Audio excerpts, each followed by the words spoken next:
Okay, good morning, and this is your student book, page 62, Oliver Twist. Okay, and Oliver Twist is one of the finest novels done by Charles Dickens. من أهم روايات Charles Dickens.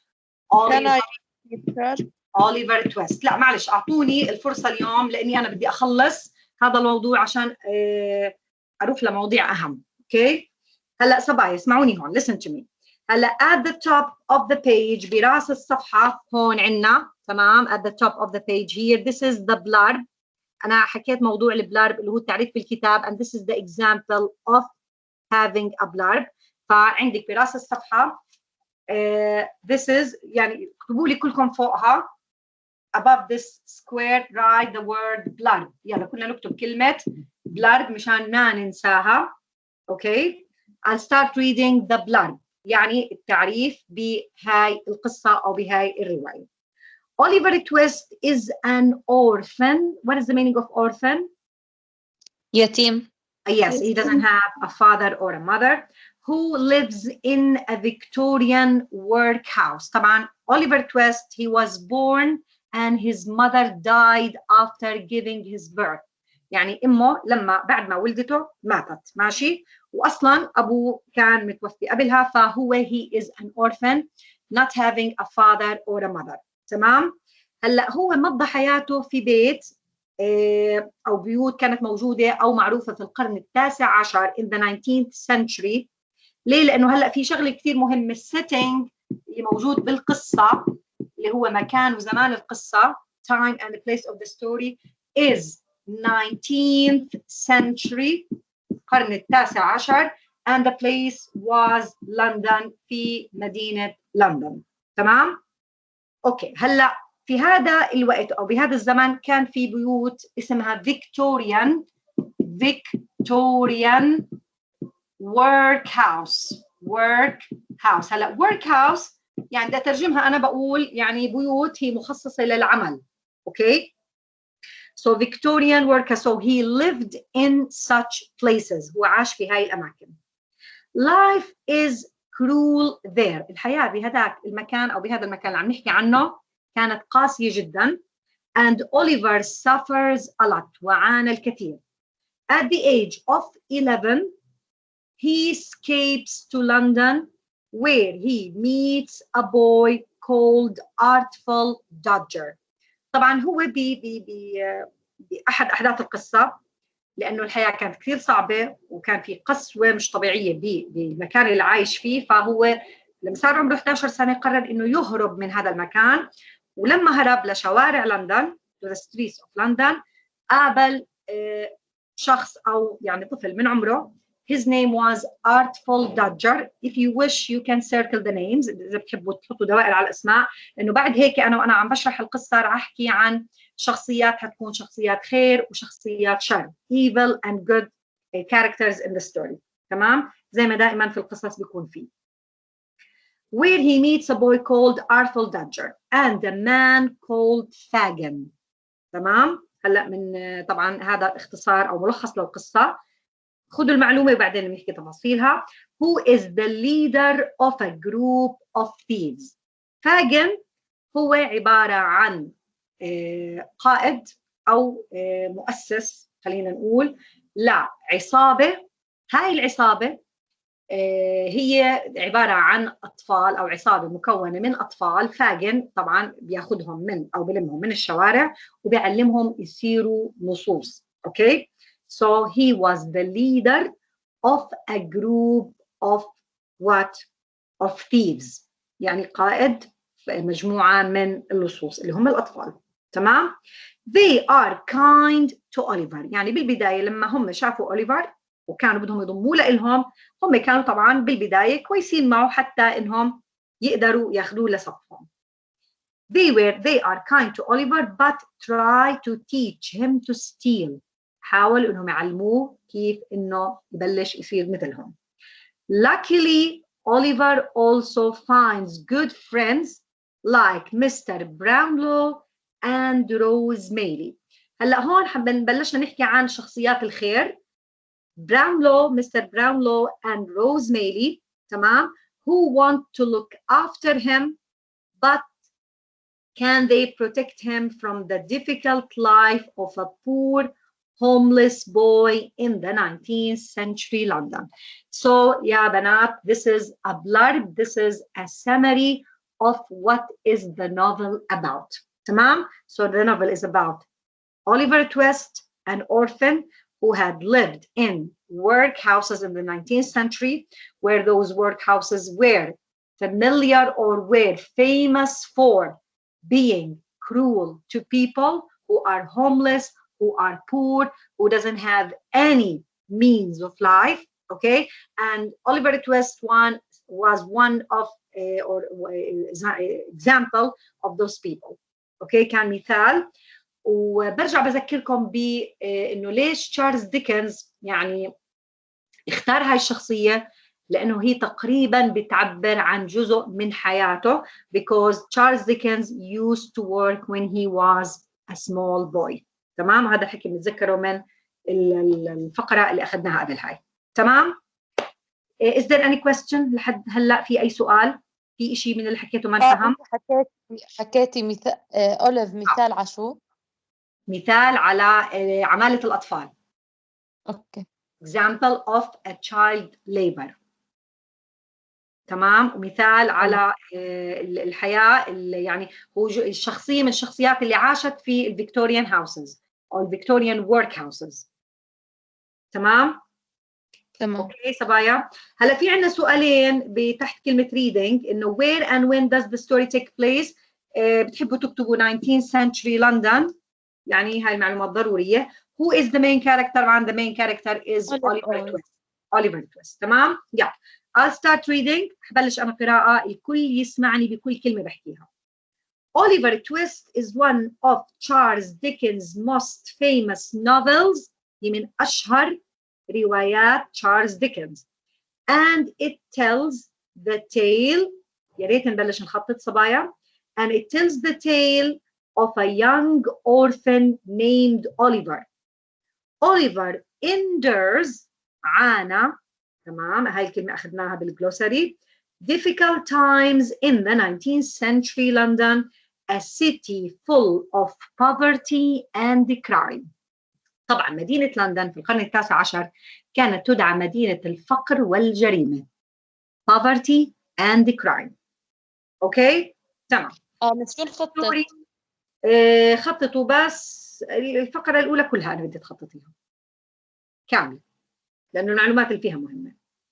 The story like many of Dickens' other novels تمام paints a vivid picture of life for the working class. Underline paints a vivid picture. vivid يعني clear picture. يعني شخص عادة وهذا الحكي برضه حكيناه بالفقرة الأولى إنه معظم روايات تشارلز ديكنز كان يسلط الضوء فيها على العمالة وعلى الحياة القاسية اللي كانوا الناس أو من الطبقة اللي خلينا نقول طبقة العمال وطبقة الناس اللي الفقراء كانوا يعانوا منها في القرن التاسع عشر، واللي الورك هاوسز كان مثال كبير على وجود هاي الطبقة. تمام؟ paints a vivid picture of life for the working class للطبقة العاملة especially children وخاصة الأطفال، لأنه حكى عن child labor. ما ننسى موضوع صبايا المرة الماضية أنا حكيت إنه الأفكار اللي ركز عليها تشارلز ديكنز كانت اللي هي slavery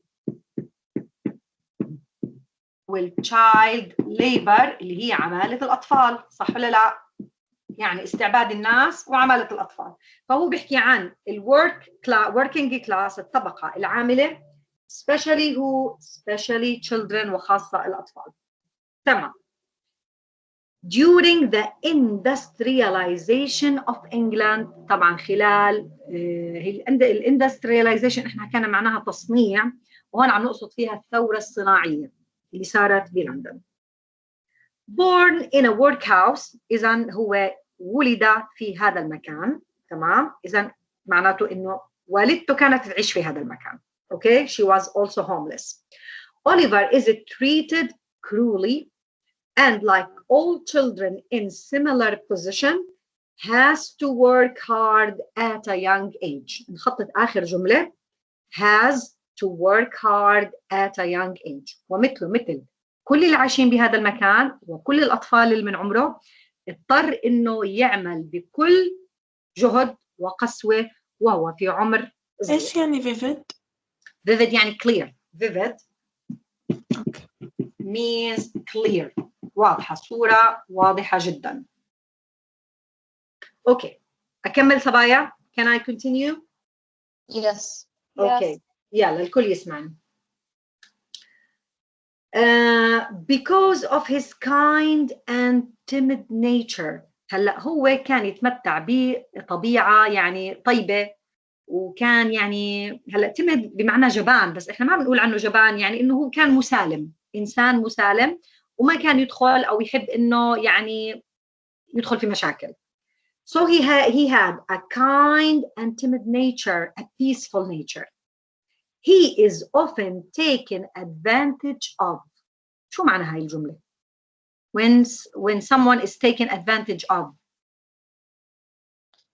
When you say that they have taken advantage of me. شو يعني؟ شو معناها بالعربي؟ كان يتلقى اللوم كثير. لا، إنهم كانوا يستغلوه. taken advantage of يعني كان يتم استغلاله. أوكي؟ أعيد كمان مرة. Because of his kind and timid nature, he is often taken advantage of. كانوا يستغلوا هاي الطبيعة اللي عنده. One of the novel's most famous lines وأهم العبارات أو الجمل اللي كانت موجودة في الرواية، تمام؟ نخطط هاي العبارة صبايا. Please sir, I want some more. طيب هلا بدي اياكم تطلعوا على الصورة اللي فوق. Look at the picture above. هلا هاي الصورة بتبين أهم حدث صار في القصة واللي بعديه توالت كل، يعني صارت بعديها كل الأحداث الثانية. هلا أنا حختصر لكم الموضوع وأقول لكم شو اللي صار. ببساطة إنهم كانوا قاعدين عم بيتناولوا العشاء الأولاد، فترة يعني تناول طعامهم، وما يعني ما كانوا شبعانين، ما حدا فيهم شبع من الأكل اللي قدموا لهم إياه. فصاروا إيش يعني يدفشوا أوليفر ويقولوا له إنه روح واطلب يعني إنه يحطوا لنا كمان زيادة من الأكل. فهو ببساطة وبكل براءة وبسذاجته طبعا وبطيبته he went to the master اللي أنتم شايفينه بالصورة، طبعا holding his bowl وحامل الصحن تبعه، and he said please sir I want some more. طبعا بكل أدب إنه أنا بدي كمان. تمام. هلا هاي بيعتبروها أهم سطر انحكى بالرواية، وأنا كثير على فكرة يعني بحب إنكم تقرأوها الرواية هاي.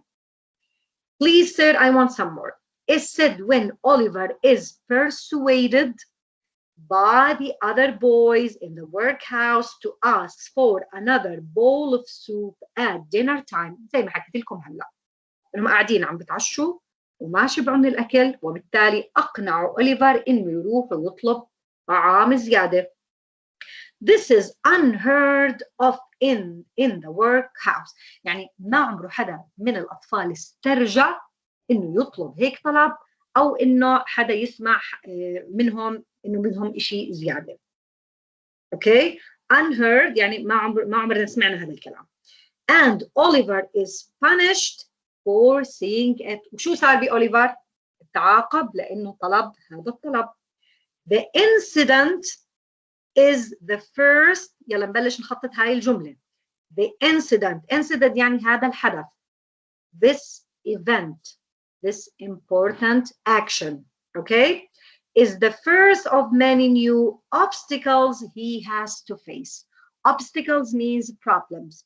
يعني كان هذا الحدث اللي صار هو أول المشاكل اللي توالت على أوليفر بعد هاي المشكلة. تمام؟ أكمل صبايا؟ Yes. تمام. في أي سؤال لحد الآن؟ أتصور إنه كلامي واضح وعم بشرح بالتفصيل الممل. تمام. Incident إيش يعني؟ Yes. What do you want to say? Incident إيش يعني؟ Incident means يعني تقدر تقولي event، يعني حدث. event. اوكي. As the story progresses يعني ومع تقدم وتطور أحداث القصة we come across characters like فاجن. يلا نبلش نحط دوائر على الشخصيات لأنه بدي أحكي مين هي ال evil characters ومين ال good characters. تمام؟ كأي رواية مثلها مثل أي رواية بالعالم ومثل أي شيء إحنا بنشوفه وبنسمعه وبنقرأه وبنحضره دائما في شيء اسمه evil وفي شيء اسمه good. هذا كلنا بنعرفه. تمام؟ إيش يعني evil؟ شرير يعني. أيوة شرير. دائما في أي جانب من جوانب الحياة في عنا good and evil الخير والشر. good يعني الخير وevil يعني الشر. تمام؟ ولا بدنا نحكي عن شخصيات الخير وشخصيات الشر. هلا هون بلش هو بشخصيات الايفل الشريره وفاجن قبل شوي حكينا عنه اللي هو كان the leader of the gang رئيس العصابه. فاجن a sly old man who takes care of a group of thieving children. دوره بالقصه انه ياخذ الهوملس children. IMS سؤالك حبيبتي. meaning of sly. sly يعني شو رايك شو بده يكون معنى sly؟ انت حاولي تعملي لها guessing. bad. He's bad and he is also cunning. ماكر. تمام؟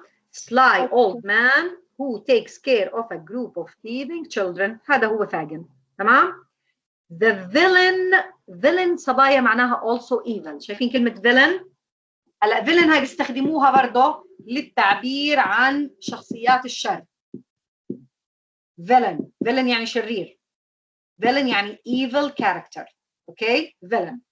The villain بيل سايكس. هلا بيل سايكس شخصية ثانية وهو بيكون صديق لفاجن وبيساعده بالشيء اللي بيعمله. And kind Rose and Nancy. وفي عندنا شخصيتين كويسين وهم من شخصيات الخير اللي هم نانسي. وهلا بقول لكم مين نانسي. وفي عندنا روز ميلي اللي حكينا عنها قبل شوي. نانسي actually بتكون wife of بيل سايكس. يعني بيل سايكس اللي حكيت عنه هلا نانسي بتكون زوجته. تمام؟ بس هي مختلفة عنه تماما. اوكي؟ اند روزميري. تمام. هلا هيك تقريبا اخذنا امثلة على some of good characters, some of evil characters or villains. تمام؟ بدي اكمل. Oliver Twist is a story with many different characters. هلا صبايا قبل ما أكمل بدي إياكم تفهموا إنه المقالة اللي عم نقرأها هي عبارة عن review. review يعني مين بتعرف عن review؟ يلا. تقييم. إيش هي؟ يعني زي تقييم أو مختصر. تقييم أو مراجعة. يعني مثلا هلا هذا يمكن ما بعرف أنا طلبت منكم قبل مرة تكتبوا ريفيوز. كنت أقول لكم احضروا فيلم واكتبوا لي ريفيو عنه. زي تقييم زي ملخص. اوكي؟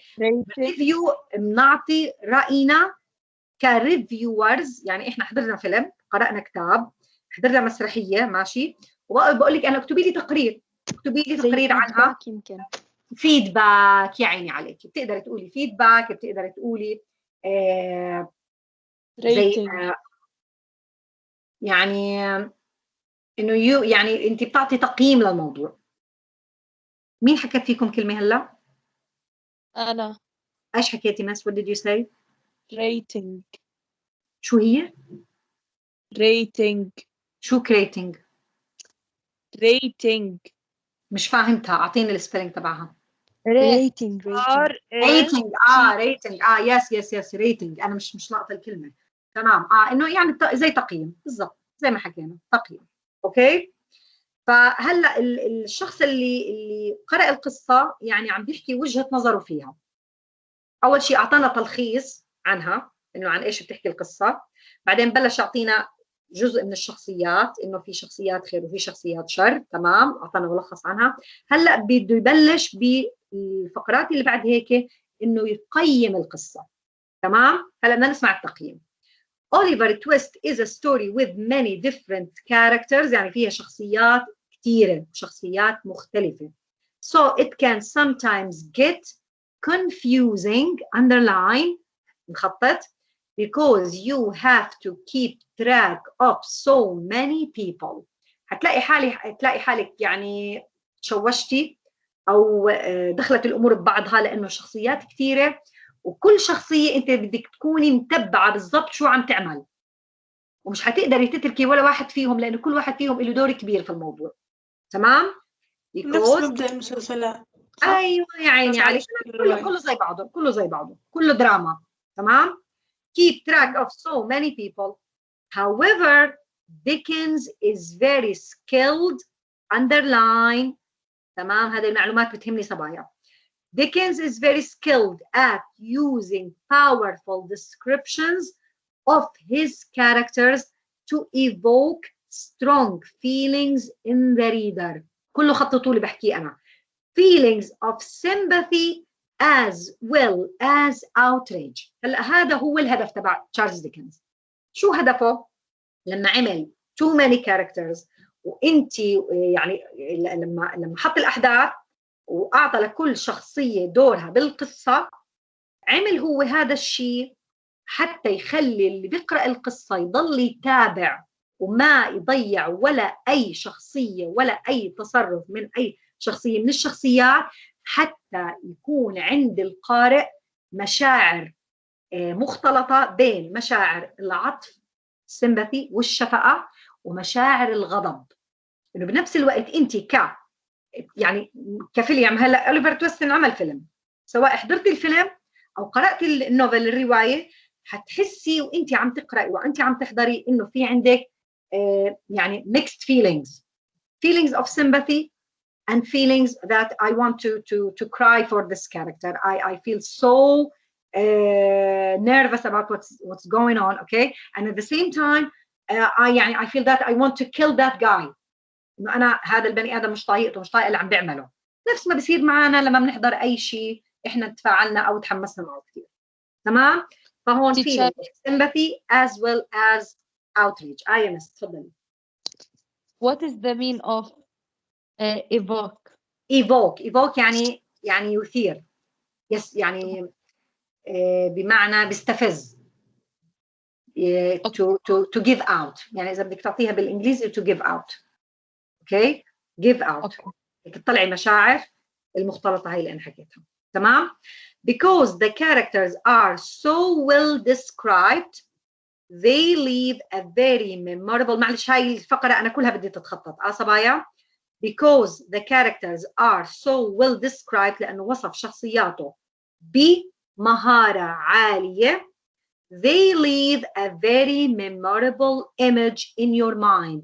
يعني فعلا كل شخصية يكون لها أثر بتفكيرك وما بتقدري تنسيها. تمام؟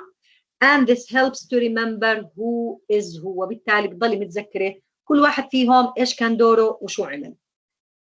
أوكي؟ حصة أي ساعة بتخلص؟ وربع صح؟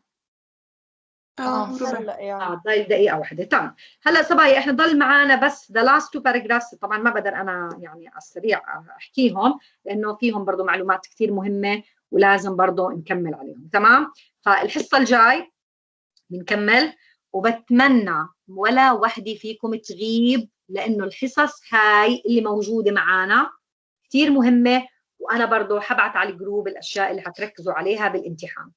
علم؟ اوكي صبايا. وممكن الحصص الجاي اخر حصه او اخر حصتين اني ازيد الوقت شوي. طبعا اني ازيد وقت الحصه شوي. هو كم ضل حصه؟ مش سامعه. كم ضل حصه؟ هلا ما معنا لا 24 بنضل ناخذ حصص، يعني معنا 10 ايام تقريبا. ومتى حصتين عندكم؟